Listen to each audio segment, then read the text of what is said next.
शनि और केतु के कंजक्शन के बारे में हम डिस्कशन कर रहे हैं आपके लगन चार्ट के विभिन्न भाव में जब भी ये दोनों ही साथ में प्लेस्ड होंगे।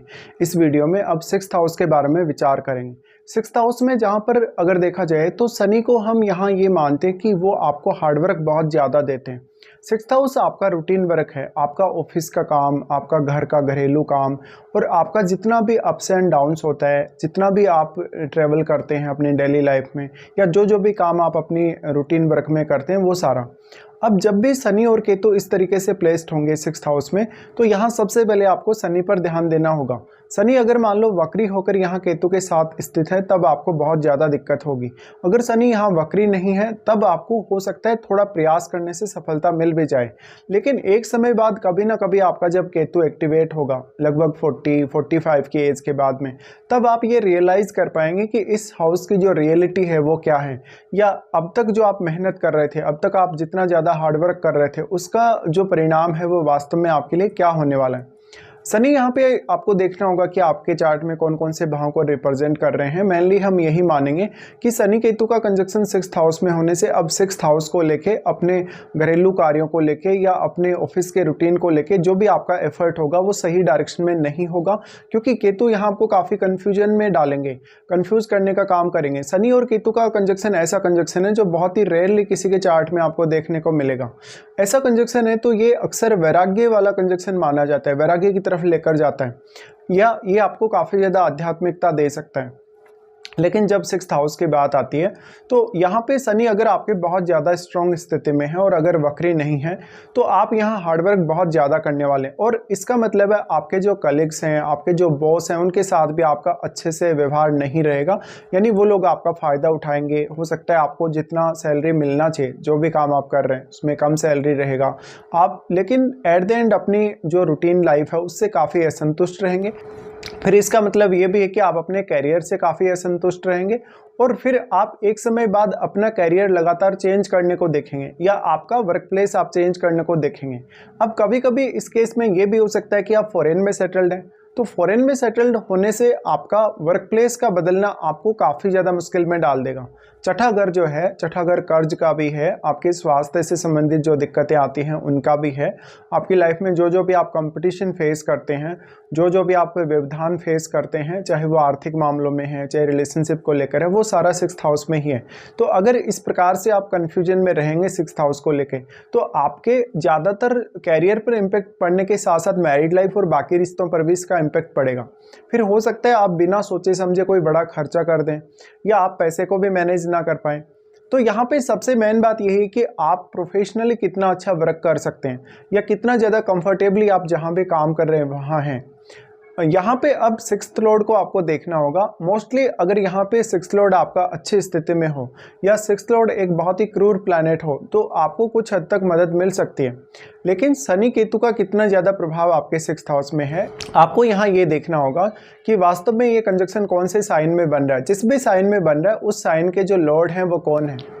केतु के लिए हम ये मानते हैं कि अक्सर वो अगर मंगल के ग्रहों में स्थित होंगे या किसी भी फायरी साइन में स्थित होंगे तब वो ज़्यादा इम्पैक्ट डालेंगे, लेकिन ये सिक्स्थ हाउस है और सिक्स्थ हाउस में थोड़ा सा भी अगर इम्पैक्ट पड़ता है केतु का तो उससे आपका पूरा का पूरा जीवन ही प्रभावित होता है, क्योंकि आपके रूटीन वर्क पे, आपके प्रोफेशन पे, आपके डेली के जो ऑफिस का कार्य है उसी पे आपकी पूरी की पूरी लाइफ टिकी हुई है।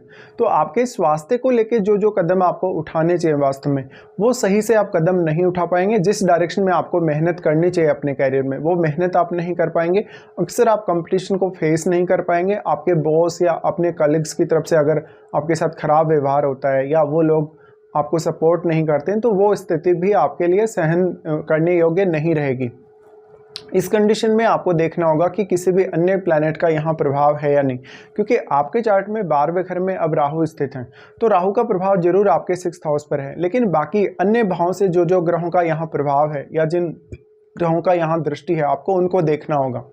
आपके चार्ट में कोई भी फायरी प्लैनेट का अगर यहाँ प्रभाव है तो वो प्लैनेट आपको मदद जरूर कर सकता है, लेकिन यहाँ केतु कितना ज़्यादा स्ट्रॉन्ग प्रभाव डाल पा रहे हैं शनि पर वो आपको सबसे पहले देखना होगा, क्योंकि केतु यहाँ एनर्जी एब्जॉर्ब कर रहे हैं। जितना एनर्जी, जितना आप अपना एफर्ट इस हाउस के लिए डालेंगे, उतना ही ज़्यादा आपका एफर्ट व्यर्थ जाता जाएगा और आपको सही परिणाम नहीं मिलेगा। एक समय बाद, लगभग आपका 40-45 की एज के बाद आप ये रियलाइज़ कर पाते हैं कि आपने जो भी एफर्ट डाला, जो भी आपने मेहनत किया, वो सारा का सारा आपका व्यर्थ में चला गया। और उसके बाद या तो आप अपना जॉब भी चेंज कर लेते हैं या बिल्कुल अपना जो कैरियर है उसको ही स्विच कर लेते हैं।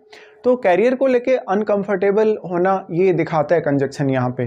अब आपके चार्ट में शनि कौन कौन से भावों के स्वामी है, उन भावों को लेके आप अपना जो एफर्ट करेंगे, अपनी जो मेहनत करेंगे, अपना जो हार्डवर्क करेंगे, वो आपका सही डायरेक्शन में नहीं होगा। उन भावों को लेके आपको जीवन में काफ़ी ज़्यादा चुनौतियाँ आएंगी।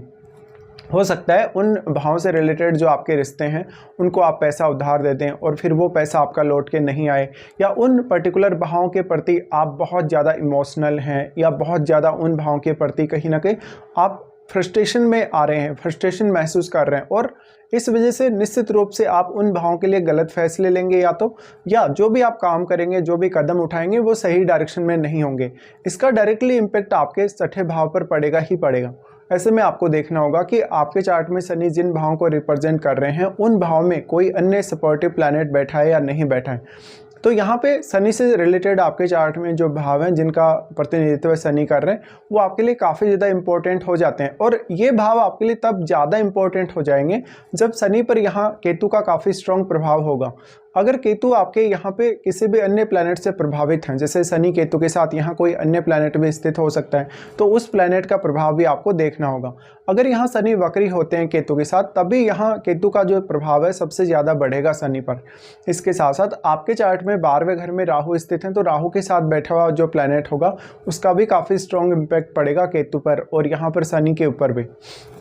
तो आपको ये सब देखना चाहिए। अगर हम दृष्टियों के हिसाब से विचार करें तो शनि का सबसे पहले एस्पेक्ट आ जाता है आपके अष्टम भाव पे। शनि का एस्पेक्ट अष्टम भाव पे होने का मतलब है अष्टम भाव के थ्रू जो भी आपको गेन होने हैं वो गेन आपको समय पर नहीं होंगे, और जब अगर होंगे तो वो आपके लिए सफिशिएंट नहीं रहेंगे, या वो आपके लिए कहीं ना कहीं काम नहीं आने वाले। तो अब माता पिता से या आपके इन-लॉज से जो भी आपको धन या संपत्ति मिलना है, या जो भी सपोर्ट आपको मिलना है, हो सकता है वो आपकी लाइफ में उतना ज़्यादा आपके लिए मैटर ना करे। शनि केतु का कंजक्शन आपको बहुत ही ज़्यादा हार्डवर्किंग बनाएगा, बहुत ही ऐसा एफर्ट आपसे करवाएगा कि आप बिल्कुल थक जाएंगे। एक समय बाद आप मानसिक तौर पे टूट जाएंगे, आपको हार्डवर्क करते करते बहुत ज़्यादा समय लग जाएगा और आपका सारा का सारा जो एफर्ट आपने किया वो आपका व्यर्थ चला जाएगा।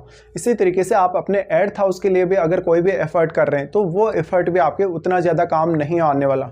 अब अष्टम भाव में बैठे हुए प्लैनेट को देखिए, यहाँ सिर्फ और सिर्फ आपकी मदद अब अष्टम भाव में बैठा हुआ ग्रह ही कर सकता है आपके चार्ट में। उसके बाद शनि का जो प्रभाव है आपके 12वें भाव पे है।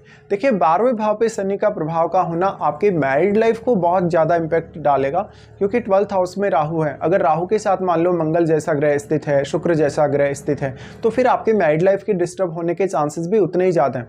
शनि केतु के इस कंजक्शन की वजह से कभी कभी आप फॉरेन सेटल होने का या फॉरेन जाने का एक गलत कदम उठा लेते हैं। उसके बाद आप काफ़ी ज़्यादा खर्चा करते हैं, खर्चा करने के बाद वहाँ आप कंफर्टेबल नहीं होते और आप अपना काम छोड़कर बीच में अपनी कंट्री वापस आ जाते हैं। इसी तरीके से आप कुछ ना कुछ ऐसा 12वें भाव को लेकर कदम उठाते रहेंगे जिससे आपको लगातार या तो पैसे का खर्चा होता रहेगा या कोई ना कोई आपको नुकसान होता ही रहेगा। अब यहाँ पे मान लो अगर राहु के साथ शनि का ही कोई मित्र ग्रह बैठा हुआ होगा तो उस ग्रह को आपको देखना होगा, वही ग्रह आपको थोड़ा बहुत यहाँ सपोर्ट कर सकता है। इसके साथ साथ बाकी आपके अन्य भावों से भी जिन ग्रहों का दृष्टि संबंध आपके 6th हाउस से बन रहा है उनको भी आपको देखना होगा। शनि का अगर देखा जाए तो यहाँ से फिर जो प्रभाव आएगा आपके 3rd हाउस पे हो।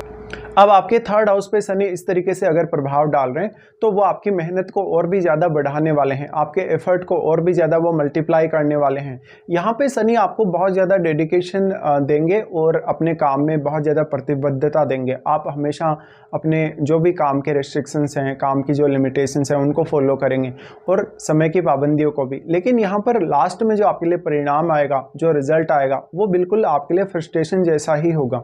शनि का प्रभाव 3rd हाउस पे होने से आप अपने थर्ड हाउस से जुड़े हुए रिश्तों जैसे भाई बहनों, रिलेटिव्स या अपने पड़ोसियों के साथ भी काफ़ी स्ट्रिक्टली सामने आएंगे।